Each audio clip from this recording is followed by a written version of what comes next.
Oh, no. Listen, I used to work in publicity.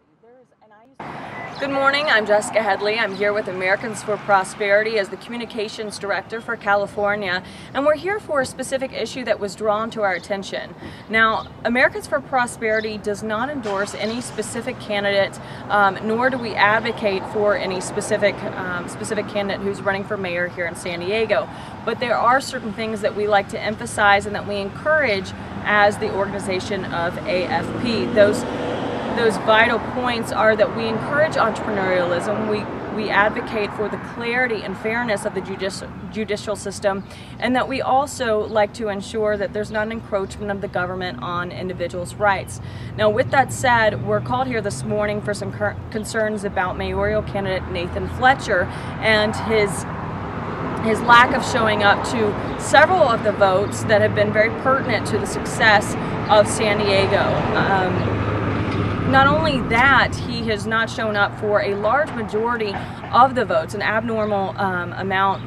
There have actually been dozens. Now, also in addition to that, one of the most fundamental votes that he was not present for, or he actually just voted present for and did not vote for or against, was the AB 1248. Now, as you probably recall, pension reform is a huge deal here in San Diego.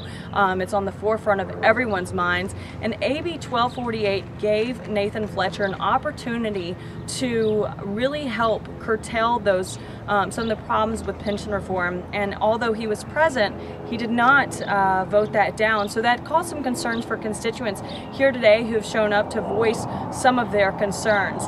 We are calling for Nathan Fletcher to step down from his Assemblyman position in order to run for mayor so that he can uphold his duties as an Assemblyman or to serve his constituents in a better capacity.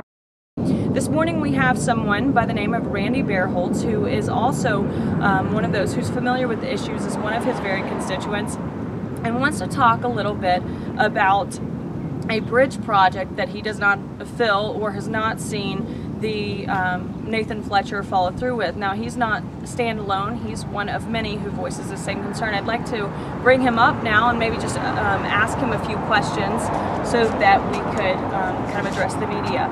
Good morning, Randy. It's good to see you. So, Randy, now can you talk a little bit more about this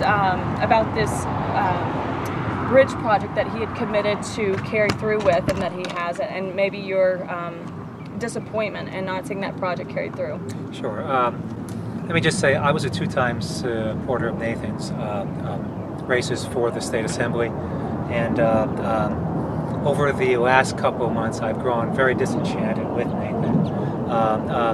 Specifically with his inability to actually carry through on some specific issues. And as you mentioned, one of the specific ones was the Regents Road Bridge. And like I say, early in his career, he was very much of an advocate of it. But we, as the constituents in the 75th Assembly District, have been very upset in that it seems like it's a pattern of Nathan to propose something, but not to actually follow through with that. And so that's what we have a problem with right now. And now, Graydon, we have you here this morning because we know that you voice concerns, but we've heard this from a lot of people. Can you talk about it's not just you, it's several people, right, who are many people who are concerned about this Regents Road project? Right. I've actually heard from a number of just area residents who are upset by it. I think on the one hand, they want to have some legislative certainty here. And Assemblyman Fletcher is not giving that to them. I say what they've also mentioned too is they also have a problem with his poor attendance record right now. It's my understanding he's only been there for about 15 or 50 assembly sessions, and I've even heard that Governor Brown has actually mentioned his absence also. Wow. Well, and going back to this Regents Road project, I'm sorry, just one more question. For those here today who aren't familiar with the project, can you talk a little bit about what he promised and maybe what he didn't follow through with specifically there? Well, my understanding was what he promised was to support fully the actual bridge actually going through this wetlands park. Right. And it was my understanding, though he actually backed down on his defense of the project once he actually encountered a couple environmental groups, and that's not why we elected him. We elected him to actually fight the good fight here, and to actually and to actually not just be ambitious, but to be somebody focusing on actually saying what they mean and actually following through on the project.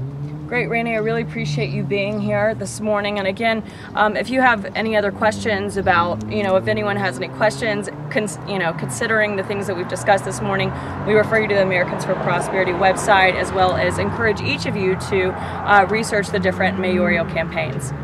Can I get the title and spelling of your name? It's actually Randy Berholtz, Berholtz, and my title, I'm actually a general counsel for a local pharmaceutical company. Okay, great.